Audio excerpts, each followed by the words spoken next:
Here is a fact that should stop you cold.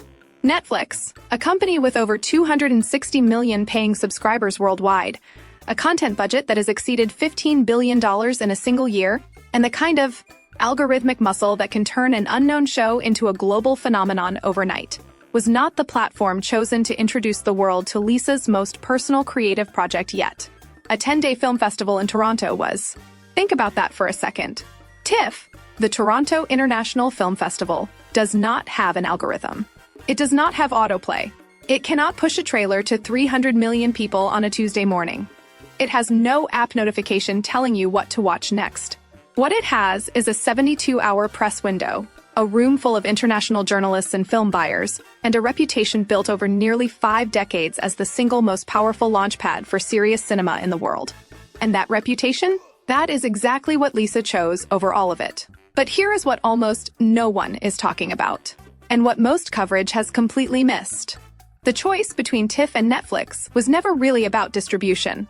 It was never about reach. It was about something far more complicated. Something that cuts to the very core of what it means to be an artist at the top of a global industry who is trying to become something entirely different. The full story of why this project landed at TIFF, and what it means for Lisa, for K-pop, and for the future of Asian artists in Western prestige culture, we are going to get there. But to understand it, we need to go back to the beginning. Stay with me, because this one is bigger than most people realize. Who is Lisa when the stage goes dark? For most of the world, the name Lisa means one thing: Blackpink. And to be clear, that alone is an almost incomprehensible level of cultural reach. Blackpink is not just a K-pop group. By virtually every measurable metric, they became the most globally recognized girl group in the history of recorded music. YouTube subscriber records, Spotify streaming milestones, a Coachella headlining slot that redrew the boundaries of what was considered possible for an Asian act in Western music. The numbers, if you look them up, border on science fiction. Within that group, Lisa, born Lalisa Manoban in Buriram, Thailand, carved out a specific lane: main dancer, lead rapper. The member whose performance instincts consistently drew the eye even in a group where every single member was, by any reasonable measure, exceptional. International fans, particularly in markets outside South Korea, identified with Lisa in a particular way. She was the outsider who made it to the inside and then quietly became its most magnetic force. But here is what is easy to lose inside all of that spectacle. When Blackpink's group activities entered a more extended hiatus, as each member pursued solo paths, something shifted for Lisa that went largely unexamined by mainstream coverage. The question of what she would do next was treated almost universally as a music question. Would the next single chart higher? Would the next album go further? Would she cross over into Western pop in the way a handful of K-pop artists had begun to test? Those are legitimate questions, but they assume a frame that Lisa herself appears to have been quietly stepping outside of. Because the project that ended up at TIFF is not a music video. It is not a concert film dressed up as a documentary. It is something that requires a different kind of conversation entirely, and a different kind of audience. Before we get to what the project actually is and what makes it genuinely personal, there is something you need to understand first about the landscape she was navigating. Because the decision to go to TIFF did not happen in a vacuum. It happened at the end of a process that, by all accounts, involved some of the most significant creative and strategic decisions of Lisa's career. And that process started with a conversation, or rather a decision, about what kind of artist she wanted to be seen as, why streaming was never really the answer. Here is something the entertainment industry does not say loudly, but everyone inside it understands. Streaming platforms are extraordinary machines for reach. They are not, by their fundamental design, machines for prestige.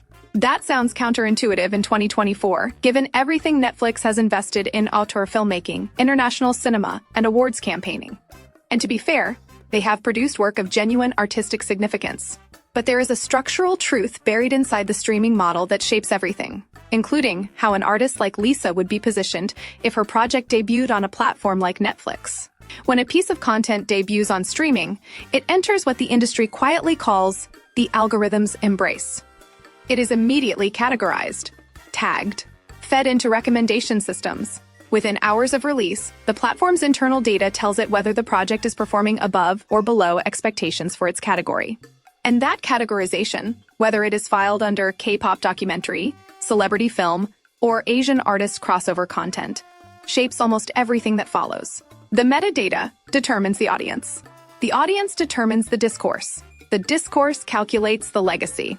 For an artist trying to establish a new creative identity, that categorization is a cage built with very good intentions. Now consider what is at stake for Lisa specifically. Reports indicate that the project she brought to TIFF is not an extension of her pop identity. It is not a brand exercise with a cinematic filter applied to it.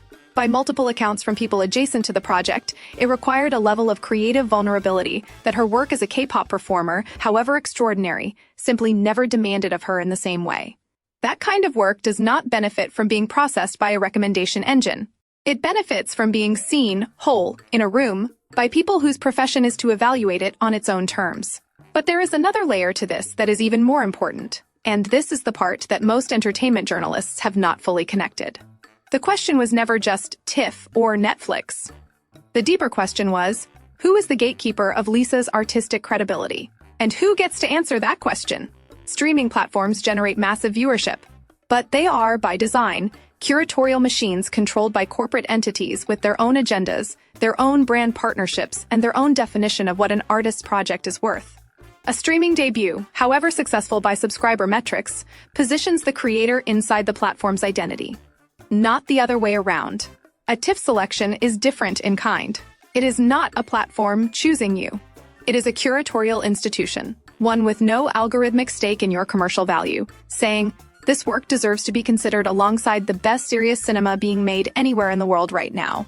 That distinction is not semantic. For an artist navigating the transition from global pop phenomenon to recognized creative voice, it is the difference between being marketed and being legitimized.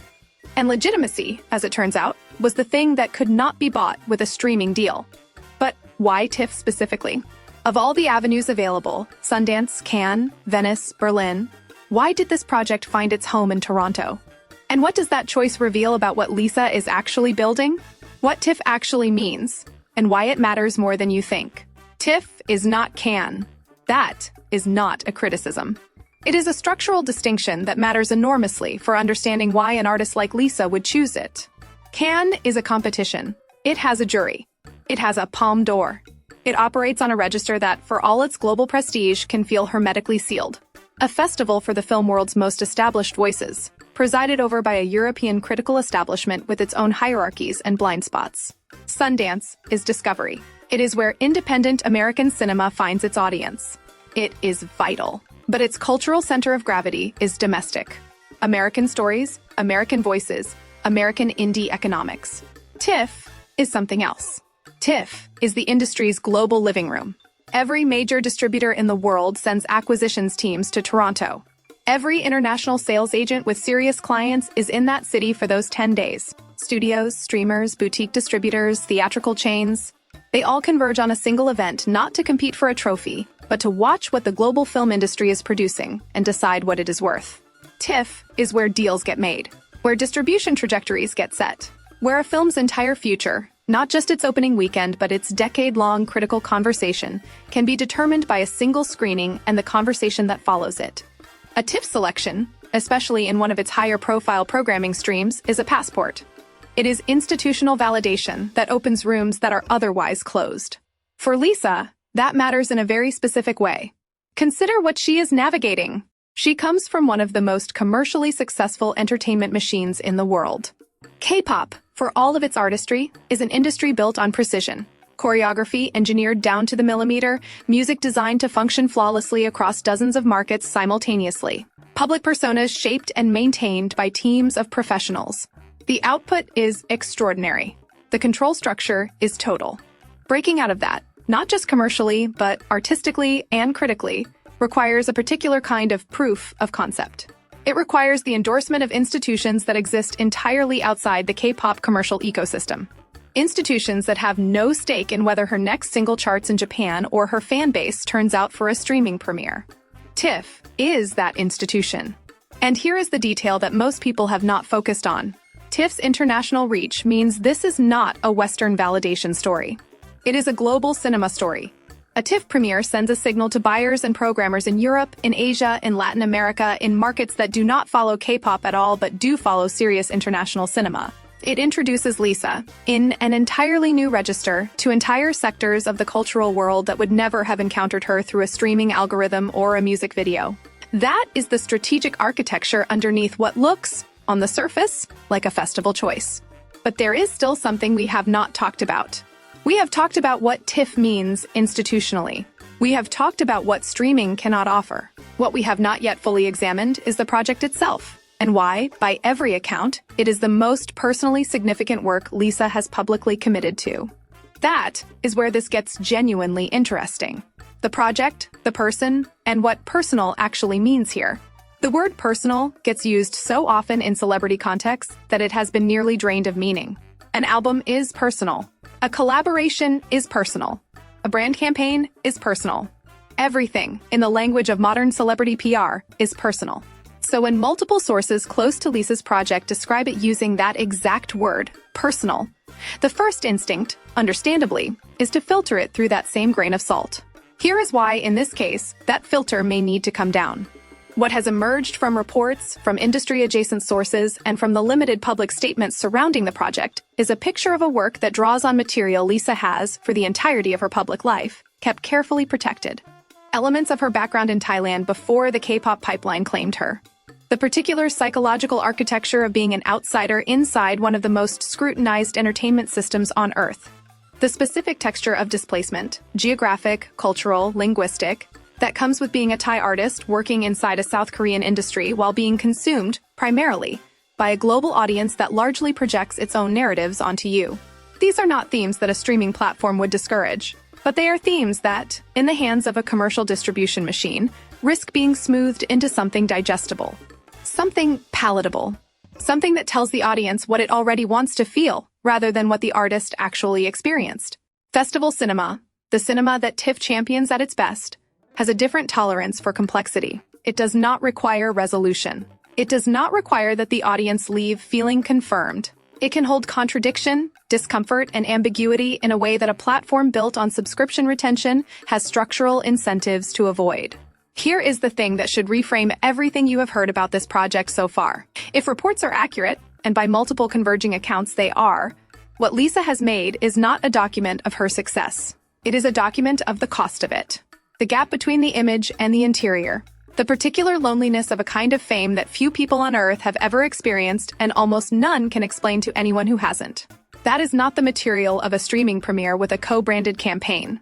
That is the material of a filmmaker willing to be seen without the protection that fame typically affords. The creative direction behind the project, by accounts from industry sources, reflects this in both its aesthetic and its structural choices. The approach, reportedly, is less concerned with celebrating where Lisa has arrived and more focused on documenting what the journey actually felt like from the inside.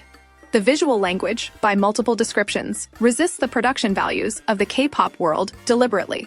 Not as a rejection, but as an honest counterpoint. A different register for a different truth. And this is where the TIFF decision snaps into perfect clarity. You do not premiere that kind of work on Netflix. Not because Netflix is incapable of hosting it. They have hosted far more unsettling material. But because debuting it on a platform with an algorithmic infrastructure built to feed it to fans already predisposed to love everything Lisa does, would be to misread the entire point of making it. This project was not made for the fan base. It was made for the art. And the distinction, subtle as it sounds, is the single most significant creative decision Lisa has made in her career. Which brings us, finally, to what all of this means. Not just for Lisa, but for everyone who comes after her. What this moment signals for Asian artists in global cinema. There is a larger conversation that Lisa's TIFF moment fits inside. And it is one that the film and music industries have been having in increasingly urgent terms for the past 5 years. The traditional model for a K-pop artist's crossover into Western entertainment was predictable. You leverage the existing fanbase to generate streaming numbers on a platform that markets the work primarily to people who are already converts. You generate impressive data. The data gets used to negotiate the next deal. And slowly, very slowly, you build a kind of commercial credibility in Western markets that never quite becomes the artistic credibility that opens the doors to the prestige tier. The ceiling in that model is structural. It is not a question of talent. It is a question of institutional access, and institutions like the film festival ecosystem have, historically, engaged with K-pop as a cultural phenomenon to be documented, rather than as a creative tradition producing voices worth platforming as auteurs. What Lisa has done, and this is the argument worth making explicitly, is to refuse the ceiling. By entering through the festival gate rather than the streaming gate, she has positioned herself within a credibility economy that operates on entirely different terms. Critics, who would never write about a Netflix K-pop documentary, will review a TIFF selection. Industry figures who have no awareness of Blackpink's discography will attend a TIFF premiere. Distributors who specialize in art house theatrical release, not algorithmic streaming, will sit in that room and make decisions about what this work is worth. That is the invisible architecture of what a TIFF premiere actually does. It changes who is in the conversation. And for Asian artists and global cinema, the timing of this matters enormously. The post-Parasite landscape is real. Bong Joon-ho's Best Picture win at the 2020 Academy Awards was not just a moment, it was a permission structure. It signaled to the entire global industry that the old assumptions about what Western audiences could receive, appreciate, and reward from Asian cinema were wrong.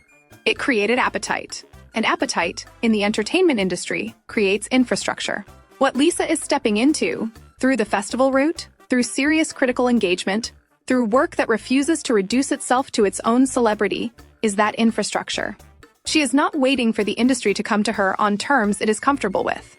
She is entering the institutions that the industry respects on her own creative terms. There is a reason this matters beyond Lisa specifically.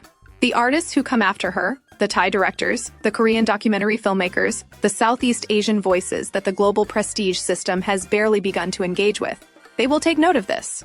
They will see the path she is drawing. Not the path from idol to streaming figure, but the path from global pop artist to recognized voice in serious world cinema. That path is harder.